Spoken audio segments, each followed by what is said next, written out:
বেঅকল ছোৱালী। কি হ'ল মা, মোক কিহৰ কাৰণে বেঅকল বুলি কৈছা? মই পথাৰত ঘেঁহু কাটিবলৈ যাওঁ, তই নদীৰ পৰা মাছখিনি উঠাই লৈ আহিবি।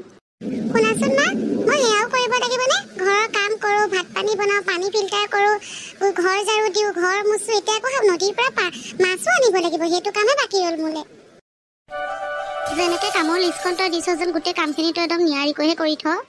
যি কৈছোঁ মই সকলোবোৰ কৰি থবি, বেছি কথা নকবি তাতকৈ। কাম মই পাছত কৰিম, এতিয়া অকণমান শুই লওঁ, ৰাতিপুৱা 6টা বাজিছেহে। বাপৰে বাপ, গধূলি হৈ গ'ল দেখোন, ইমান জল্দি গধূলি হৈ গ'ল গমকে নাপালোঁ। মোহিনী, তই মাৰ খোৱাৰ আগতে নদীৰ পৰা মাছখিনি লৈ আন, বল বল, নহ'বা তোৰ মায়ে আজি পিঠি বহল কৰি পিটিব। হে প্ৰভু, গধূলি হ'ব হ'ল, বাঘ চাং নোলালেই হ'ল সেই হাবিখনৰ পৰা। পটাপট মাছ কেইটামান ধৰি লৈ যাওঁ, নহ'লে ঘৰত মায়ে খুব গালি পাৰিব আজি। দিনটো শুবলৈ কিহে পাইছিল নাজানো যেন, ৰাতিটো মই শুবলৈ নেপালোঁহে। মোহিনী, অ' মোহিনী, পানী এগিলাচ লৈ আছোন, খুব ভাগৰ লাগিছে, গৰমো উঠিছে। মোহিনী, আও এজনী কলৈ গ'ল? ক'ত মৰিলি গৈ মদ্যখনি জাতি?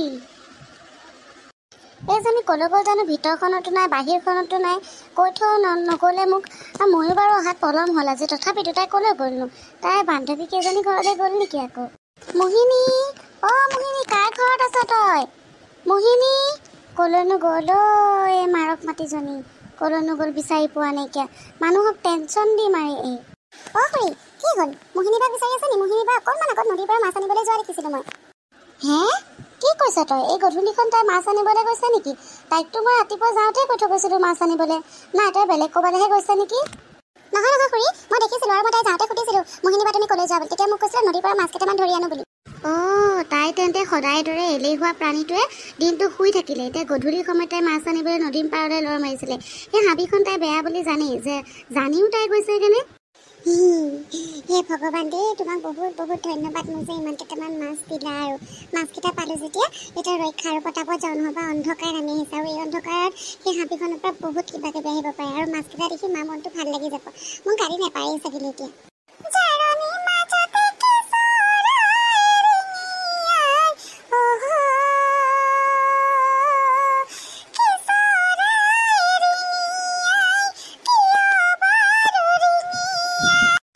চোৱা, সেইজনী মোহিনী আহি আছে মাছ লৈ নদীৰ পৰা এই গধূলিখন।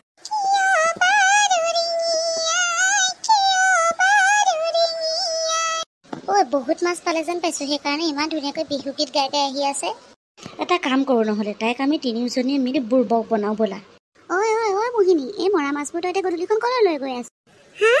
নহয় মানে এই মৰা মাছখিনি মৰা নাই, এইখিনি মইতো ধৰি আনিছোঁ নদীৰ পৰা। বেয়া নাপাবি দেই, আজি মই তহঁতৰ লগত কথা পাতিব নোৱাৰোঁ। মই এনেই বহুত পলম হ'ল, মায়ে চাগিলে মোলৈ বাট চাই আছে। বৰ একেবাৰে মাকৰ মৰমৰ দাদুজনী। অ' মোৰখিনি, তই আজি যদিও ঘৰ গৈ পাওঁতে তোৰ হাৰ্ডি পাচলি ভাগি যোৱাকৈ নমৰালৈকে তোক মাৰে নেৰে, আৰু তোক কোনে বচাব? তোক বচোতাই নোলাব। কিয় আকৌ কেলে মাৰিব মোক? আৰু মোৰ বুৰ্বক আৰু মূৰ্খ বান্ধৱীজনী, এই মৰা মাছ সোপা কোনে বনাই খাব? আৰু এই মৰা মাছ সোপা তোৰ মাৰে বেচিবগৈ ক'ত? চাচোন চা, তোৰ দেখোন সেই টুকুৰিটো এটাও জিন্দা মাছ নাইকিয়া। নহ'বা এই জিন্দা মৰা মাছখিনি তোৰ এই মৰা মাছখিনি কোনে খাব? অঁ, তই ঠিকেই কৈছ কলিমণি, সেইটো বাৰু তই একদম ৰাইট কথা কৈছ। কিন্তু মোৰ ওচৰততো এতিয়া জিন্দা মাছ ধৰিব পৰাকৈ সময় একেবাৰে নাই। এতিয়া মই কি কৰোঁ? আহি গ'ল তাই লাইনলৈ। মই বহুত বেয়াকৈ ফচি গ'লোঁ। মই এতিয়া কি কৰোঁ বাৰু? এতিয়াতো জিন্দা মাছ আনিবলৈ মোৰ হাতত সময়ো নাইকিয়া। মোক আজি খুব মাৰিব মায়ে। তই টেনশ্যন কেলে লৈছ? তোৰ ইমান আমি ভাল বান্ধৱীকেইজনী থাকোঁতে তই টেনশ্যন ল'বলৈ কোনো দৰকাৰ নাইকিয়া। এটা কাম কৰ, তই এই মাছখিনি আমাক দি দে, আৰু আমি তোক ইয়াৰ বিপৰীতে এটা জি থকা মাছ দিম। সঁচাকে তোমালোকে দিব পাৰিবা নেকি মোক এটা জি থকা মাছ? অঁ, আমাৰ ওচৰত কিমান জিন্দা মাছ আছে। মই মোৰ এই গোটেই জীৱনটোত এনেকুৱা মূৰ্খ আৰু বুৰ্বক ছোৱালী দেখা নাই দেই। পানীৰ বাৰু বাহিৰত মাছ জীয়াই থাকেনে? বাৰু ঠিকে আছে, মোক বাৰু এনেকুৱা ছোৱালী এজনীৰ প্ৰয়োজন হৈ আছিলে, যাক মই সহজে মোৰ জালত ফচাব পাৰোঁ। মা ওলাই আহাচোন, মই এয়া মাছ লৈ আনিলোঁ নদীৰ পৰা। হা? কিন্তু তই দেখোন এটা মাছহে আনিছ। কিনো কম তোক মা, মই আহি থাকোঁতে যিকেইটা মাছ মই নদীৰ পৰা ধৰি আনিছিলোঁ, সেই মাছকেইটা ৰাস্তা পাওঁতে মৰি থাকিলে। সেইকাৰণে মোৰ ভাল বান্ধৱীকেইজনীয়ে ক'লে তই মোক সেই মাছকেইটা দি দে, আমি তোক এটা জি থকা মাছ দিম। চা কি ধুনীয়া জি থকা মাছ, একদম ধুনীয়াকৈ চব্জি বনালে খাই খুব ভাল লাগিব। আজয় মোৰ মুখ্যমন্ত্ৰীজনী। তুমি আকৌ মোক এনেই গালি পাই থাকা একো নাজানো বুলি। মই কিমানটো ভাল কাম কৰিলোঁ বাৰু কোৱাচোন? ওলাই যা মোৰ ঘৰৰ পৰা, ওলাই যা তই। তই ইমান মূৰ্খ, ইমান অজৰা সহজ সৰল হৈ থাকিব নালাগে। অকণমান ওলাই যা মোৰ ঘৰৰ পৰা। মোৰ ঘৰলৈ নেক্সট টাইম ভৰি দিবলৈ নাহিবি। তই বাহিৰলৈ গ'লেহে, তই উলিয়াই দিলেহে, তই বাহিৰত থাকিহে তোৰ এই মুৰ্খামি দূৰ হ'ব। মোৰ ছোৱালীজনী কেতিয়া মূৰটো ভাল হ'ব, কেতিয়া কথাবোৰ বুজি পাব, ডাঙৰ হ'ব, তাই বুজি পোৱা শক্তি বাঢ়িব। মই এতিয়া কলৈ যাওঁ, মই এতিয়া কি কৰোঁ অকলে অকলে অন্ধকাৰ পৃথিৱীখনত। ৱাও, এইটোৱে ভাল সুবিধা তাইক মোৰ খতীয়া কৰি ল'বলৈ, তাইক মোৰ জালৰ মাজত সুমিয়াবলৈ। অহ' কেনেকুৱা বুদ্ধিয়ক ছোৱালী। হা, এইখন গাঁৱত প্ৰথমবাৰ মোক কোনোবাই বুদ্ধিয়ক বুলি কৈছে, নহ'লেতো সকলোৱে মোক মুখ্যমন্ত্ৰী বুলিয়েই মাতে। তুমি চাগিলে এই গাঁওখনত নতুন, সেইবাবে মোক সেই বুলি কৈছা। নাই, তুমি সঁচাকৈয়ে বহুত বুদ্ধিয়ক। মই তোমাক দেখিছোঁ নহয়, তোমাৰ বুদ্ধিৰ সত্তা। কি কোৱা? এনে কিয় মোৰ মনটো বেয়া লগাই আছে বাৰু? এনেই মই বহুত দুখী হৈ আছোঁ। নাই, মই তোমাৰ মনটো দুখ লগাবলৈ আকৌ মই কোন তোমাৰ? তেন্তে মোক বুদ্ধিমতী বুলি ক'বলৈ এৰক। আপুনিও সকলোৱে কোৱাৰ দৰে মোক মুখ্যমন্ত্ৰী বুলিয়ে মাতিব। সেই নামটোৱে মোৰ এতিয়া বৰ্তমান প্ৰিয়।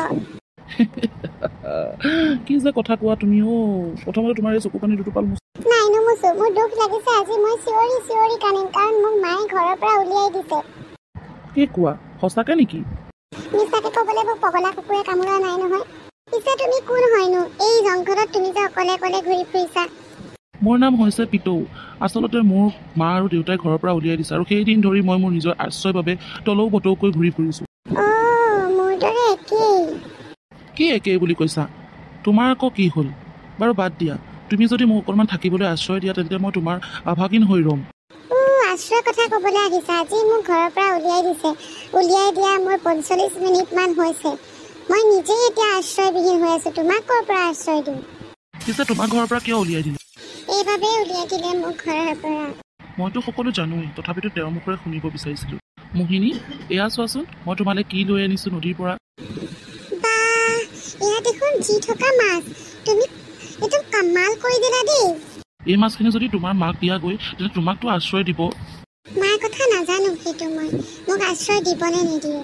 যদি তোমাক আশ্ৰয় দিয়ে, তেন্তে তুমি মোক আশ্ৰয় দিব পাৰিবানে?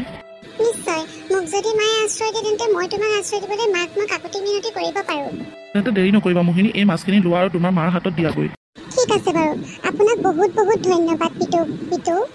কিন্তু এটা চৰ্ততহে মই তোমাক মোৰ ঘৰত আশ্ৰয় দিব পাৰিম। তুমি মোক সকলো কামতে সহায় কৰিব লাগিব, যাতে মায়ে ভাবে যে মোৰ ছোৱালীজনী এতিয়া অকণমান বুদ্ধি আহিছে। সেইটো আৰু তুমি ক'ব লগা কথা নাই। মই তোমাৰ লগতে আছোঁ, ঘৰত থাকিম যেতিয়া। তোমাক সহায় কৰাত মোৰ কিহৰ আপত্তি? বেছ, তেন্তে এতিয়া দিয়া মোক মাছৰ টুকুৰিটো ঘৰলৈ যাওঁ। আহা পিতৌ, এইটোৱে আমাৰ ঘৰ। আৰু কৈ যদি মোৰ মা মন মাৰি কেনেকৈ ৰৈ আছে দেখিছানে? মা নমস্কাৰ। মই বহুত বিপদত পৰিছোঁ, সেইবাবে আপোনালোকৰ ওচৰত এটা সহায় বিচাৰি আহিছোঁ। কেইদিনমানৰ বাবে যদি মোক আপোনালোকৰ ঘৰত থাকিবলৈ আশ্ৰয় দিয়ে, তেন্তে বহুত কৃপা কৰা হ'ব মোৰ ওপৰত। কিন্তু ঠিক আছে বাৰু, আমাৰ ঘৰত তুমি কেইদিনমান যেতিয়ালৈকে তোমাৰ বিপদটো আঁতৰি নাযায় তেতিয়ালৈকে থাকিব পাৰিবা। কিন্তু মোৰ কিছুমান তাত চৰ্ত আছে। ঠিক আছে, মই সকলোবোৰ চৰ্ত মানিবলৈ ৰাজি আছোঁ। আপোনালোকে যি কাম কৰিবলৈ সকলোখিনি মই কৰিবলৈ ৰাজি। ঠিক আছে তেন্তে। মোহিনী, তোমাক ৰাজসভালৈ ৰজাই মাতি পঠিয়াইছে। ৰাজসভালৈ আকৌ ৰজাই কেলে মাতি পঠিয়াইছে? কিহৰ কাৰণে মাতি পঠিয়াইছে ৰাজসভালৈ? মহাৰাজে বা মোক কিয় মাতি পঠাইছে? আহা মোহিনী, মোৰ ৰাজসভালৈ তোমাক সাদৰেৰে স্বাগতম জনাইছোঁ। ধন্যবাদ মহাৰাজ। পিছে মোক ৰাজসভালৈ মতাৰ কাৰণ? গম পাবা আহা, তোমাক কিয় ৰাজসভালৈ মতা হৈছে। পিতৌ, তুমি ইয়াত তাকো ৰাজসিংহাসনত বহি আছা? মই কোনো পিতৌ নহয় মোহিনী, মই চন্দ্ৰপুৰ ৰাজ্যৰ ৰাজসিংহাসনৰ ৰজা চন্দ্ৰেশ্বৰ। কি কোৱা, তুমি ৰজা? হয়, মই এই ৰাজ্যৰ ৰজা। এই গোসাঁই, মই ক'ত মৰো? মই একেদিন ৰজা এটাৰ লগতে কথা পাতি আছিলো নে? আৰু কাম কৰিবলৈ আমাৰ ঘৰৰ দায়িত্বখিনি দিছিলো। মোহিনী, কি হ'ল? কি ভাবি আছা? নাই, একো ভবা নাই মহাৰাজ। আপুনি দিয়া কামখিনি মোৰ হৈ গ'ল। মোহিনী, তোমাক এটা কথা ক'ব লগা আছিলে মোৰ। কি কথা কোৱাচোন? আচলতে মই এইকেইদিন নাটক কৰি আছিলোঁ, আৰু মই মোৰ বিয়াৰ কাৰণে এগৰাকী উপযুক্ত ৰাজকুমাৰী বিচাৰি আছিলোঁ। ৰাজকুমাৰী মানে ধন সোণেৰে উপচা সা সম্পত্তিৰে ভৰা ঐশ্বৰ্যৰ ৰাজকুমাৰী নহয়, এগৰাকী খুব সাধাৰণ ছোৱালী, যাক মই মোৰ সিংহাসনৰ ৰাজকুমাৰী কৰিবলৈ বিচাৰিছিলোঁ। আৰু সেইকাৰণে মই এই ৰূপ ল'ব লগা হৈছিলে, আৰু মই মোৰ ৰাজকুমাৰী এতিয়া বিচাৰি পাইছোঁ, আৰু সেইগৰাকী হৈছে তুমি মোহিনী। মই ৰাজকুমাৰী হ'ব নোৱাৰোঁ দেই মই ৰাণী হ'ব নোৱাৰোঁ সেইখিনি গুণ মোৰ ওচৰত নাই মই এগৰাকী মূৰ্খ হয় নাই ৰাজকুমাৰ মই নোৱাৰিম মোৰ দ্বাৰা নহ'ব তোমাৰ দৰে হ'ব মোহিনী তুমি নোৱাৰো বুলি ক'লে নহ'ব এয়া মোৰ আদেশ হয় আৰু ৰজাৰ আদেশ কোনো মানি নমনাটো মই সহ্য নকৰোঁ ৰাণী আপুনি আমাৰ ৰজাৰ কাৰণে খুবেই উপযুক্ত কিন্তু মোৰ এক কথা কোনো কিন্তু নাই বাহাদুৰ তুমি আয়োজন কৰা ঠিক আছে মহাৰাজ আপোনাৰ আদেশ মই পাতি লৈছোঁ আমদালি গাঠিছো বেয়া নাপাবা দেই ধেমালিহে কৰিছোঁ ৰভা খুটা হেলেকা আমাৰ মোহিনীৰ দৰাটো চকু কেইটা তেলেকা তেলেকা আমি খোৱা পাতবোৰ তোমালোকে চেলেকা বেয়া নাপাবা দেই ৰাজকুমাৰ জোঁৱাই